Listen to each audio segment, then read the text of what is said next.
wabarakatuh. Akhir-akhir ini sedang ada upaya mengembalikan istilah-istilah kasar ke ruang publik dengan tujuan mempertegas efek jera, Buya. Contohnya seperti koruptor diganti menjadi maling. Tunasusila diganti, mohon maaf ya, diganti menjadi lonte. Dan paranormal diganti menjadi dukun dan seterusnya, Buya.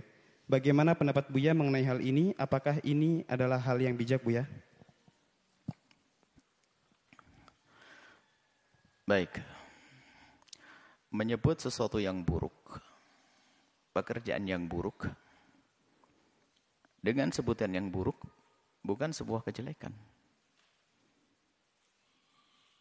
Menyebut sesuatu yang buruk dengan sifat yang buruk bukan sebuah kesalahan. Kalau memang namanya seperti itu. Kalau memang namanya seperti itu. Dan enggak ada yang menganggap itu sebuah kesalahan.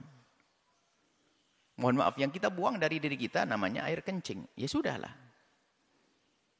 Menyebut kencing bukan suatu aib. Karena memang namanya itu.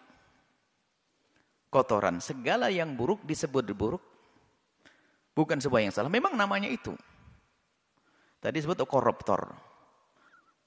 Koruptor bukan maling, maling beda sendiri. Memang mungkin mirip-mirip lah pencuri.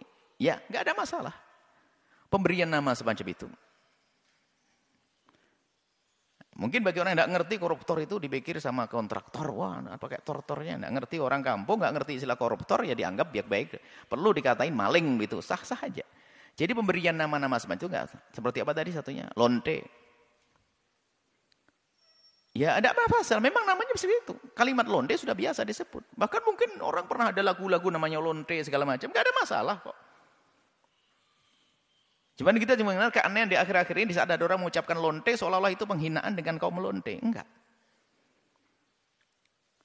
Coba ada kan pernah dengar lagu lonte? Enggak tahu apa istilah lagu lonte. Ada lagu lonte. Lagu judulnya lonte. Enggak ada yang gerbek loh.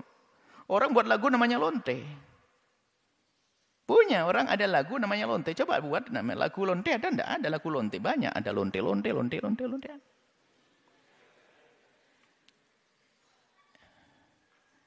Memang namanya itu. Sesaat disebut pelacur, PSK, dan yang lainnya. Itu bang nama. Jadi memberi nama dengan namanya sesuatu yang tidak baik dengan nama yang tidak baik itu memang semestinya bagi seperti itu. Riba itu sudah kembali riba, gak usah pakai kalimat yang indah, bunga atau si cantik yang nggak berguna tambahan bahaya. Bunga, ya enggak riba sudah. Ya, enggak ada masalah sebetulnya. Nah, yang jadi masalah apa sih? Ini kita lihat di dalam masyarakat. Yang jadi masalah adalah kalimat-kalimat itu jika digunakan tidak pada tempatnya. Misalnya dalam rangka menghinakan. Itu baru jadi salah. Menghinakan. Lonte adalah hamba Allah.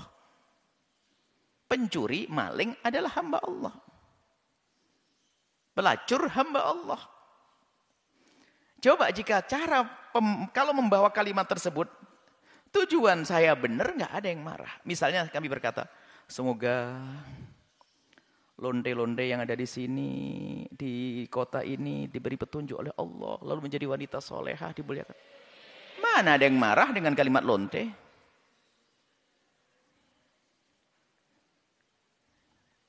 Tahu panci? Biarpun itu panci, kalau cara meletakkan kalimatnya kan dasar kau panci, marah orang. Panci ada apanya sih, panci kok. Jadi sebetulnya permasalahan ada permasalahan siapa yang mengungkapkan dan siapa yang memahaminya. Jika ada seorang ustadz menjelaskan tentang jeleknya lonte, bukan berarti menunjuk si fulan itu fulanah itu jelek, menyebutkan ini kerjaan gak baik zina. Ya wajar ustadz menyebutkan, tolong jangan sampai naudzubillah, lonte adalah orang lonte. Bukan merendahkan ini, menjelaskan. Tapi kalau ada perempuan misalnya, dia melakukan, kalau kita merendahkan, menunjuk orang lain, yang tidak boleh adalah membawa kalimat tersebut dalam irama merendahkan manusia, orang per orang yang bisa jadi dia sudah tobat.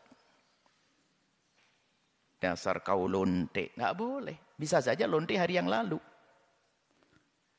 Tapi hari ini bisa tobat, selesai. Nah kita ini kadang seperti itu.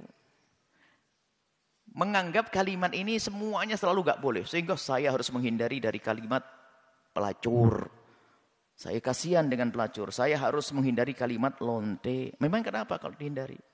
Ya dia kan hamba Allah juga. Saya tahu hamba Allah. Terus kalau gak sebut nama lonte memang ya menghargai dia. Yang gak boleh menghinakan. Menyebut biasa dia memang lonte, dia pelacur. Cuma kita menyebut pelacur itu apa? Seorang menjual diri. Tapi kalau kita menyebutkan dalam irama menjelaskan, termasuk yang bersangkutan pun juga nggak marah. Apa sih kalau terus, misalnya menasihati secara umum, wahai saudariku, yang saat ini Masya Allah berkumpul di tempat yang baik, menjadi lonte akan selalu terhinakan. Wanita laki-laki datang hanya menilaimu dengan rupiah. Dan Allah Maha Pengampun. Hentilah. Berhentilah. Jangan sampai kau lanjutkan dengan pekerjaan kotor ini. Menjadi lonte. Terus sampai kapan kau menjadi lonte? Berhenti, selesai. Tobat. Allah Maha Pengampun. Sebanyak apapun dosa yang kau lakukan, lihat. Allah Maha Pengampun. Nah, kan? Ini kan biar sadar, gak ada masalah. Saya tidak menghindari kalimat ini, gak ada masalah. Kami tidak pernah merendahkan kok. Bahkan kalau kita mendengar terserah kalimat lonte atau pelacur atau ini. Kita pernah menyebut kalimat itu, akan tapi kami selalu setelah menyebut kalimat itu kita sertai dengan doa. Karena mereka juga umat Nabi Muhammad. Kalau tidak menyebut doa biasanya saya lupa itu. Saya kalau menyebut seorang pelacur, semoga Allah memberikan hidayah. Seperti itu. Tapi nggak ada masalah. Dan kami yakin kalau ada lonte sama pelacur dengar suara ini, mengamini semoga engkau Allah memberikan kepadamu segala kebaikan, wahai lonte.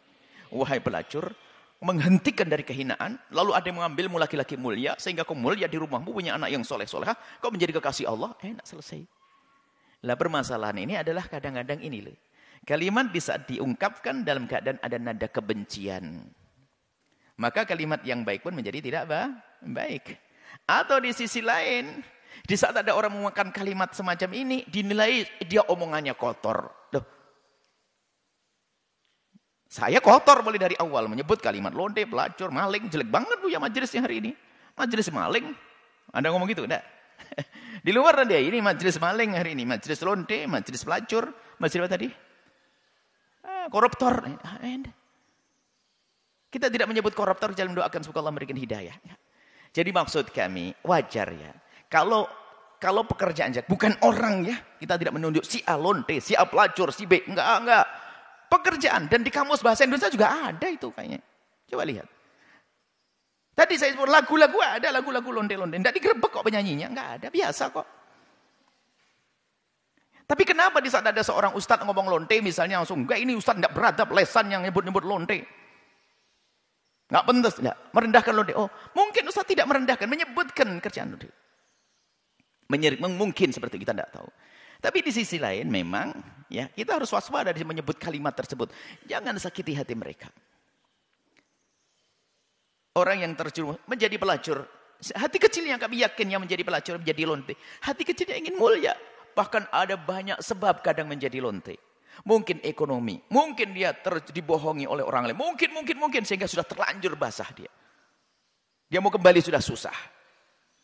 Mungkin banyak, bahkan kita menemukan banyak orang-orang semacam itu, bukan satu dua, yang menangis menyesali kehidupan masa lalunya. Dan dia terjerumus dalam kehinaan. Dan tobat selesai kok. Makanya sekarang dia menjadi mantan lonte. Istimewa, solehah. Dinikahi seorang ustadz barangkali, yang soleh juga, baik, gak ada masalah. Maksud kami, istilah itu memang sesuatu yang jelek disebut dengan kalimat jelek wajar. Kalau di balik pemberian nama jelek itu ada unsur takut untuk yang lainnya, lebih bagus itu. Cuman yang nggak boleh adalah menunjuk hidungnya. Begini. Dasar kau lonte.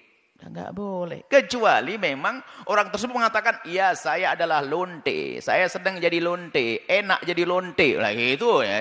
Itu layak dihinakan. Dia nggak pernah malu kok. Misalnya. Jadi maksud kami itu kalau mandang sesuatu itu tolonglah yang jujur ya. Kalimat wajar. Cuman kalau kita menuduh orang nggak boleh merendahkan. Menyebut kalimat lonte dengan merendahkan pelaku. Pelaku itu nggak boleh. Mereka adalah hamba Allah yang bisa saja tobat di esok hari menjadi wanita mulia. Semoga saudari-saudariku yang diuji oleh Allah dengan kehinaan, perzinaan, terserah namanya lonte atau pelacur, Kalian adalah hamba Allah. Tinggalkan gelar itu. Jangan sematkan dalam dirimu dengan pekerjaanmu. Tinggalkan mulai detik ini juga. Maka gelar lonte dan pelacur tidak ada pada kamu. Adanya bekas mantan pelacur. Dan engkau menjadi wanita mulia, dimuliakan oleh Allah. Lihat, at-taibu minadz-dzambi kaman la dzambalah. Orang bertobat dari dosa seperti orang yang tidak pernah berdosa. Jangan membenci orang yang menasihatimu. Jangan membenci orang yang menyebut pekerjaanmu adalah jelek di masa lalumu. Karena di saat ada seorang alim atau ustadz menyebut pekerjaan itu jelek, maksudnya mengingatkan kamu agar kamu tidak berada di tempat itu. Jangan kau benci dia. Semoga Allah memberikan hidayah kepadamu. Wahai adik-adikku semuanya, putri-putri yang diuji dengan kehinaan zina, semoga Allah mengampuni dosamu, muliakan kamu. Ini risalah khusus untuk para lonte, pelacur, dan yang lainnya. Nuhibbukum fillah, kami cintai kalian semua karena Allah. Kerinduan kami adalah siapapun akan diampuni oleh Allah. Dosa macam-macam. Ada dosa melacur, ada dosa makan riba, ada dosa berjudi, ada dosa membunuh. Ada dosa macam-macam. Tapi ketahuilah, banyak orang bertobat dari membunuh juga ada, bertobat dari riba banyak, bertobat dari judi banyak, bertobat dari pelacur juga anak, termasuk Anda.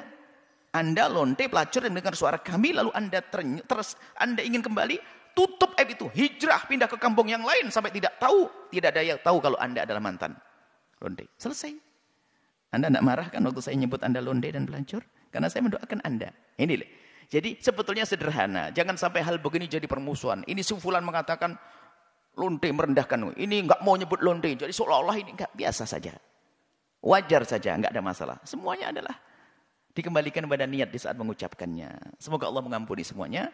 Dan tidak ada yang mendengar suara ini dari orang-orang yang tadi disebut dengan gelar kehinaan, maling, koruptor, kemudian sama dengan dukun yang kita sebut tadi, pelacur, lonte, tidak ada mendengar suara ini kecuali semoga Allah memberikan hidayah setelah itu.